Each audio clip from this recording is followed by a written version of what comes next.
Hello, c'est parti, on est en direction de notre premier sous-location professionnelle, un studio bien placé, avec de très bonnes commodités, bien agencé. Au niveau déco, c'est un vrai cocon. Le loyer, on l'avait eu en août 2019 à 725 €, puis on l'avait revu à la baisse grâce à notre super négociateur TJF qui a négocié à 670 €. Propriétaire vraiment à l'écoute, super cool, mais il est temps de lui dire au revoir, donc c'est parti, direction l'appartement. Parfois dans les affaires, faut s'avouer vaincu. Faut pas confondre la persévérance et l'obstination mal placée. Et là, on va te montrer un des appartements qu'on a récupéré en sous-location professionnelle. Les chiffres ne sont plus bons. Et on va te montrer comment ça se passe pour rendre un appartement. On a rendez-vous avec le propriétaire et on va passer à autre chose. C'est parti. Donc le bien était vraiment bien situé parce que juste à proximité, il y avait une petite boulangerie. La conciergerie a laissé les clés dans la boîte aux lettres. Donc du coup, je vais prendre les clés et on va monter. C'est parti. On rentre. Donc nous voilà dans l'appartement. Donc le ménage a été fait au préalable. Il y a des choses qu'on a retirées, des choses qu'on a laissées, comme on va voir avec, on a rendez-vous avec le propriétaire pour savoir s'il y a des choses qu'il veut garder, des choses qu'on récupère. Donc il reste vraiment pas grand chose. Donc là on est dans le petit coin cuisine. Donc là il y a le frigo, un petit mini frigo qui était déjà là initialement. Il y a un petit placard avec des couverts, etc. De quoi faire. Il y a une petite poubelle qui est là. Il y a vraiment les ustensiles de base. C'est une petite kitchenette. Cette petite lumière, elle était à nous. Et là, on a le ballon d'eau chaude, les luminaires. Juste à côté, on a la salle d'eau. Donc pareil, très sommaire. On avait des petits tapis. On a laissé ça s'il veut éventuellement. Voilà. Donc là, il y avait la douche. Là, clairement, il n'y avait pas grand-chose qui était à nous, c'était déjà sur place. On avait juste rajouté ça. Voilà, on l'a laissé. Il y a le chauffe-serviette qui est juste derrière. Donc globalement, il n'y a pas grand chose. Et ensuite, dans la pièce à vivre, du coup, qui était bien arrangée. Donc la voici. Hop. Donc je pense que la femme de ménage avait fait certainement passer la serpillière, donc elle a retiré le tapis, donc le tapis est plié. Là vous pouvez voir globalement la table, les chaises. Là je suis en train de démonter la box pour la remettre et la renvoyer. Et là voilà, il y avait les rideaux que j'avais changés, que c'était des petits rideaux à fleurs pas très beaux mais que du coup j'ai changé. Et ici, il y a l'espace coin nuit. Donc là, il y avait une commode, donc c'était pas celle-là, mais comme elle était un peu fragile, on l'a changée, on en a mis une autre. Le micro-ondes qui est ici. Et ici, il y a le petit espace nuit. Donc avant, on a changé le sommier, on en a mis un plus solide, donc on va le laisser.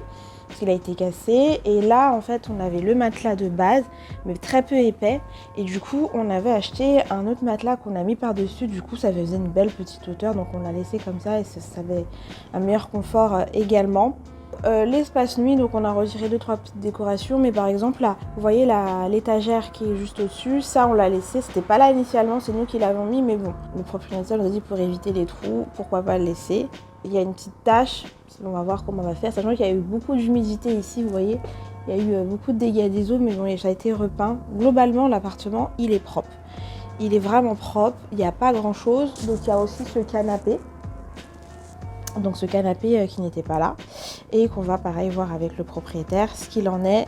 Sachant que ce canapé se transforme en lit, bien évidemment, en le tirant comme ça. Je vais vous montrer quand on le tire. Hop. Ça fait office de lit 140. C'est très facile, là vous avez du coup un espace aussi pour ranger et vous avez après le matelas, donc c'est un vrai matelas de 14, je crois que c'est 10 ou je sais plus combien d'épaisseur que c'est, mais en tout cas c'est un vrai matelas et du coup les gens dorment vraiment très bien là-dessus. On a vraiment eu que des bons commentaires sur ce sujet, donc ça c'est très important et voilà. Bon, ça va quand même, on a été des bons locataires. Ça va. Ça va. Vous êtes exigeant quand même. Ah oui, mais... Ouais, je peux comprendre. C'est pas tes pros, ouais, après... Je peux comprendre. Après, moi je suis pas forcément... Enfin, j'ai pas j'ai pas tout le réseau et tout, donc c'est vrai quand on tombe un peu dessus, c'est un peu compliqué. Par exemple, oui, pour tout ce qui est peintre et tout, tu vas quelqu'un à appeler comme ça directement. Mais honnêtement, je pense qu'un locataire lambda, elle serait pas comme ça l'appartement. c'est possible. Parce qu'il y en a qui font même pas le ménage quand ils partent, c'est pas terrible. Des fois, faut tout rechanger, les meubles, tout ça, c'est pourri. Il y en a qui n'ouvrent jamais les fenêtres. Ouais, ça aussi, je pense que j'ai laissé trouver un œil sur le manger. Ah, ils n'ouvrent pas les fenêtres? Maintenant, si, mais avant, pas trop. Ah ouais. Moi, j'ai fait un truc très simple.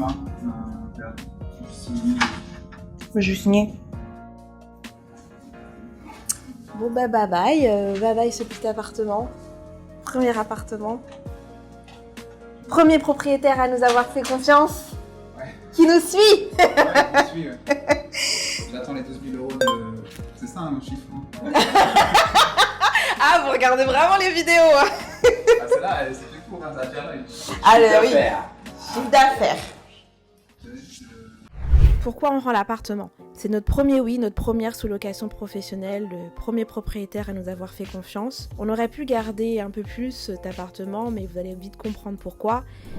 Malheureusement, il y a des propriétaires, des locataires qui viennent et qui partent, et certains qui sont arrivés n'ont pas forcément été super top en termes de propreté, et c'est vrai que le hall d'entrée pour accéder au logement s'est très vite dégradé durant ces quelques années, et par conséquent, malheureusement, on a dû faire un choix, et ça fait partie d'un de nos choix d'avoir quitté cet logement. L'autre argument aussi, c'était l'accès. C'est vrai que pendant 4 ans, on a joué avec cet accès de donner les clés en main propre. C'était un choix puisqu'on ne pouvait pas faire autrement. On ne pouvait pas faire des accès connectés puisque l'appartement ne s'y prêtait pas et il n'y avait pas possibilité de le faire. Donc ça, c'était pas concevable et c'est aussi un argument qui a mis un peu de temps, mais qu'on s'est dit non, il fallait qu'on arrête ça. Et forcément, tout ce groupement de choses font que vos commentaires, le type de voyageur que vous allez avoir, n'étaient pas aux exigences et n'étaient pas dans nos exigences par rapport à la prestation qu'on donnait dans l'appartement. Maintenant, pourquoi on a aussi arrêté, c'est qu'en 2023, on s'est challengé. C'est vrai que cet appartement, là, depuis août 2019, il nous a énormément appris. Mais c'est vrai que cette année, on se challenge. On voudrait mettre plus d'efforts sur des plus grandes surfaces. Et c'est pour ça que maintenant, on part sur des maisons, sur des villas, sur des appartements plus grand format, avec un autre standing, pour justement s'émanciper de ce marché de studio et aussi de se démarquer. Donc voilà les raisons principales pourquoi on a décidé de rendre cet appartement. Il y a le point de vue aussi financier, le point de vue confort, le point de vue accès, mais notamment aussi le point de vue challenge.